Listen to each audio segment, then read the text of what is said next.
ये आज दूसरी वीडियो है।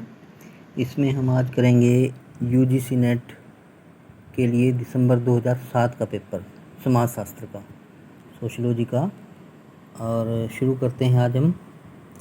फर्स्ट क्वेश्चन है इसमें जो हमें दिया है कि निम्न में से कौन सामाजिक स्तरीकरण हेतु प्रक्रियात्मक रूप से उपादेय नहीं है। सोशल स्ट्रेटिफिकेशन कौन से 4 आंसर दे रखे हैं। 4 में से हम कोई एक लेंगे, लेकिन आपको मैंने कल भी बताया था इस लास्ट वीडियो में, जो पहली वीडियो मैंने बनाई थी कल, कि उसमें जो आपका इसमें आंसर दिया होता है, आंसर के साथ एक्सप्लेन किया होता है, तो आपने उस जो एक्सप्लेनेशन को भी पढ़ना है, क्योंकि उसमें से भी आगे नेक्स्ट उस पेपर में जो क्वेश्चन बन के आ जाते हैं।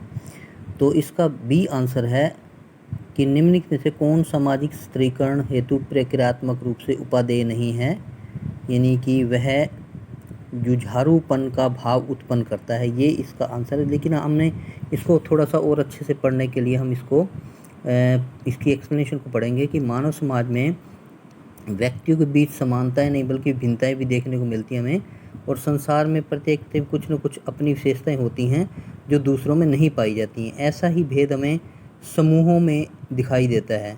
अतः इन अंतरों को हम 2 श्रेणी में विभाजित कर सकते हैं। एक तो व्यक्तिगत विभेदीकरण यानी कि पर्सन टू पर्सन, और एक सामाजिक विभेदीकरण सोशल समाज में जो विभेदीकरण है। तो सामाजिक विभेदीकरण 4 आधार पर प्रस्तुत किए गए हैं। ये क्वेश्चन आ सकता है: प्रक्रिया, संस्कृति, रुचि और क्रम विन्यास। तो सामाजिक स्तरीकरण के प्रक्रियावादी दृष्टिकोण को 2 अमेरिकी समाजशास्त्रियों, ये भी क्वेश्चन आ सकता है कि किन 2 समाजशास्त्रियों ने जो है इसको प्रस्तुत किया, तो उनके नाम हम पढ़ते हैं किंग्सले डेविस और विल्बर्ट मूर ने। ये क्वेश्चन बनता है, इसलिए इसका एक्सप्लेनेशन को भी पढ़ना जरूरी है हमारे लिए। दूसरा क्वेश्चन आता है हमारा कि उत्पादन प्रक्रिया में कार्ल मार्क्स के अनुसार अधिकतम भूमिका होती है। किसकी भूमिका होती है उत्पादन प्रक्रिया में?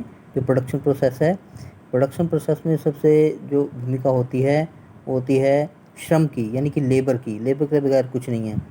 तीसरा पॉइंट है संदर्भ समूह की अवधारणा सबसे पहले प्रस्तुत किसने की थी? तो सबसे पहले प्रस्तुत की थी हर्बर्ट हाइमन ने। और कब की थी? ये क्वेश्चन आ सकता है 1942 में। बाकी आप इसको पढ़ लीजिएगा, सारा एक्सप्लेन किया हुआ आगे। नेक्स्ट क्वेश्चन हम करते हैं संयुक्त। फोर्थ क्वेश्चन है ये: संयुक्त परिवार व्यवस्था विघटन के कगार पर है, निम्न में से कौन सा कारक इसे विघटन के लिए उत्तरदायी नहीं है? ये क्वेश्चन थोड़ा ध्यान से पढ़िए। ये कहते हैं कि उत्तरदायी है, बल्कि क्वेश्चन नहीं है, बल्कि है ये कि विघटन की उत्तरदायी नहीं है। तो कौन सा नहीं है? ये बी है।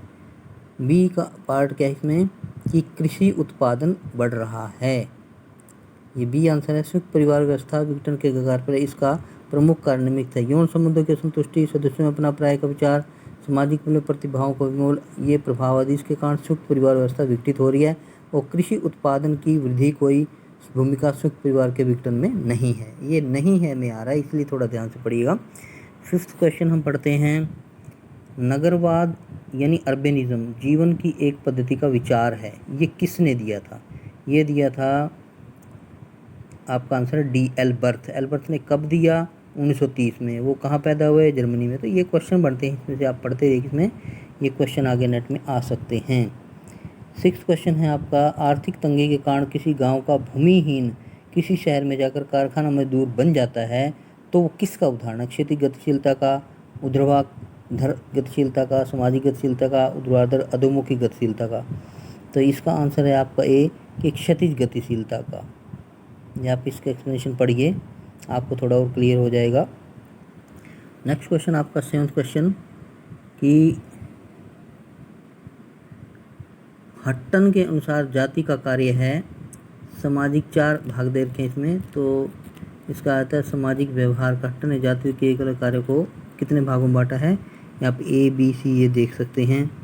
तो ये इसका आंसर आ जाता है सामाजिक व्यवहार को नियंत्रित करना, सामाजिक स्थिति का निर्माण करना, सामाजिक शिक्षा प्रदान करना, और भारतीय जो है समाज को एकता के सूत्र में पिरोना। इसके बाद आ जाता है हमारा नेक्स्ट क्वेश्चन 6th है, 8वां क्वेश्चन है परिस्थिति व भूमिका की अवधारणा सबसे पहले व्यवस्थित रूप में विकसित की गई थी। किसके द्वारा विकसित की गई थी? अंतर्राष्ट्रीय मानवशास्त्री राल्फ लिंटन के द्वारा। तो ये बी क्वेश्चन का आंसर है ये। इसके बाद 9th क्वेश्चन पढ़ते हैं कि भारत में पंचवर्षीय योजनाओं का मॉडल लिया गया। कहाँ से लिया गया? तो ये आप इसके 4 आंसर दे रखे हैं, चीन से, जापान से, रूस से, यूएसए से। तो 1950 को जो है इसकी स्थापना की गई थी भारत में योजना आयोग की, और इसका जो मॉडल है वो सी यानी रूस से लिया गया। नेक्स्ट क्वेश्चन है 10th क्वेश्चन आपका आ जाता है कि अनुकूलन परिवार, फैमिली ऑफ ओरिएंटेशन, प्रजनन परिवार, फैमिली ऑफ प्रोक्रिएशन में विभेद प्रस्तुत किया था। किसने किया था?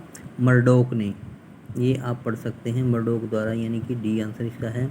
इसके बाद सुमेलित करने हैं, यानी मैचिंग करने हैं। दुर्खिम ने क्या किया और स्पेंसर ने क्या किया, लटन ये उसमें, तो मर्टन ने क्या किया, सब देख लीजिएगा इसमें। तो इसका आंसर आपका ए आ जाता है, सामने दिए हुए, फिर भी चेक कर सकते हैं आप गूगल से और अच्छी तरीके से, अगर आपको कोई लगता है कि इसमें कोई दिक्कत है। इसके बाद नेक्स्ट क्वेश्चन आपका 12वां, सामाजिक संगठन और सामाजिक समूह। सामाजिक संगठन और सामाजिक समूह ये इसमें क्या नहीं होते हैं, तो ये या क्या होते हैं, तो सी पार्ट है इसका कि एक दूसरे से जुड़े रहते हैं, ये आपका सी आंसर आ जाता है। एक्सप्लेनेशन आप पढ़ लीजिएगा। निम्न में से किसने गांव को लघु गणतंत्र कहा है? ये पूछा गया कंसेप्ट कि ये कंसेप्ट गांव को लघु गणतंत्र किसने कहा। ये 4 आंसर दे रखे हैं आपके पास, आर एडफील्ड ने, सर चार्ल्स ने, या ए आर देसाई ने, या अल्बर्ट मेयर ने। तो इसका आंसर है बी, सर चार्ल्स मेटकॉफ ने। इसके बाद 14th क्वेश्चन, इनमें से कौन सी सहयोगी प्रक्रियाएं एसोसिएटिव प्रोसेस हैं? ये आपको दे रखा है, सहयोग, संघर्ष, प्रतिस्पर्धा, अनुकूलन या सात्मीकरण। तो ये आप इसका आंसर सी है, जिसमें पहला, चौथा और 5वां यानी कि ये चीज़ें आएंगी, बाकी नहीं आएगा, यानी दूसरा और तीसरा नहीं आएगा इसमें। 15वां क्वेश्चन है, समाज की संरचना की बात कहने वाले प्रथम विचारक कौन थे? प्रथम विचारक कौन थे? ये थे जो है स्पेंसर, हर्बर्ट स्पेंसर। पूरा नाम इनका क्या था? Herbert Spencer. ये एक्सप्लेनेशन पढ़ दीजिएगा। 16th क्वेश्चन है, सिद्धांत जो समाज और मानव शरीर के बीच अनेक बिंदुओं पर साम्यता स्थापित करता है कहलाता है सावयवी सिद्धांत, यानी organic theory, natural theory, group mind theory, idealist theory. तो ये ए है इसका, यानी कि ऑर्गेनिक थ्योरी। ये आप पढ़ना इसको थोड़ा अच्छे से। ये क्वेश्चन और भी किसी तरीके से आ सकता है, जैसे कि थ्योरी पूछ सकता है, ये कुछ और मतलब घुमा फिरा कर पूछा जा सकता है इस क्वेश्चन को। अच्छा क्वेश्चन है। इसके बाद नेक्स्ट आ जाता है 17वां क्वेश्चन, समुचित सामाजिक संगठन हेतु यह जरूरी है कि, क्या जरूरी है? ए, यानी समाज अपने सदस्यों पर पूर्ण नियंत्रण रखे। ये आप इसको देख लेना, क्या है इसका, आगे पढ़ दीजिएगा एक्सप्लेनेशन। ये तो वीडियो बहुत लंबी हो जाएगी ऐसे। 18th क्वेश्चन है, प्रक्रियात्मक विश्लेषण में आवश्यकताओं के संस्तरण यानी हायरार्की ऑफ नीड की अवधारणा किसने दी थी? हायरार्की ऑफ नीड थी, ये आपका डी आंसर है, मेलिनोवस्की ने। और इसकी जो पुस्तक है ना, ये क्वेश्चन आ सकता है कि इसकी कौन सी पुस्तक थी? ए साइंटिफिक थ्योरी ऑफ कल्चर। कब बने? 1960 में। तो ये भी आप क्वेश्चन तैयार कर सकते हैं 60 में। साथ में इसके 19वां क्वेश्चन है, लोगों का समूह जो निश्चित उद्देश्य को पूरा करने के लिए संगठित किया जाता है, क्या कहलाता है? वो कहलाता है संघ, बी। 20वां क्वेश्चन है, भारतीय समाज की एकता और स्थिरता निर्भर करती है, किस पर निर्भर करती है? एकता स्थिरता जो है धर्म एवं संस्कृति पर निर्भर करती है, क्योंकि आजकल जो समाज में चल रहा है वो धर्म और संस्कृति का कंसेप्ट है। 21वां क्वेश्चन हम लेते हैं, नातेदारी संबंधों के अध्ययन में सबसे पहले महत्वपूर्ण योगदान किसने दिया था? सबसे पहले योगदान दिया था मॉर्गन ने, बी, यानी मॉर्गन ने दिया था। इसका एक्सप्लेनेशन आप पढ़ लेना। इसके बाद नेक्स्ट 22वां क्वेश्चन आता है, लैटिन में जेमीटर शब्द का क्या अर्थ है? ऐसा क्वेश्चन आ जाता है कई बार।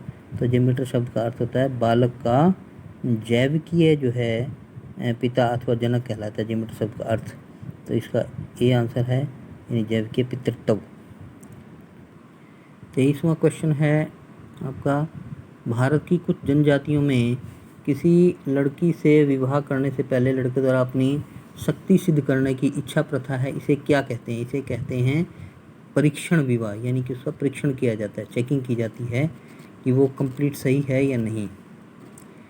24वां क्वेश्चन है, निम्न में से किसने विवाह को बच्चों के प्रजनन एवं रख रखाव के लिए समझौता कहा है? ये मेलिनोवस्की ने, सी। हालांकि 3 और हैं, आप पढ़ना इसको अच्छे से, क्योंकि हर एक जो भी जितने भी इसमें थिंकर दिए हुए, थोड़ा सोशल जो समाज शास्त्र का जो टॉपिक है हमारा पेपर है, उसमें थोड़ा थिंकर ज़्यादा है, तो अलग अलग एक एक को आराम से स्टडी करें, एक एक नोट्स बनाएं, तो आराम से इसको क्लियर कर सकते हैं आप।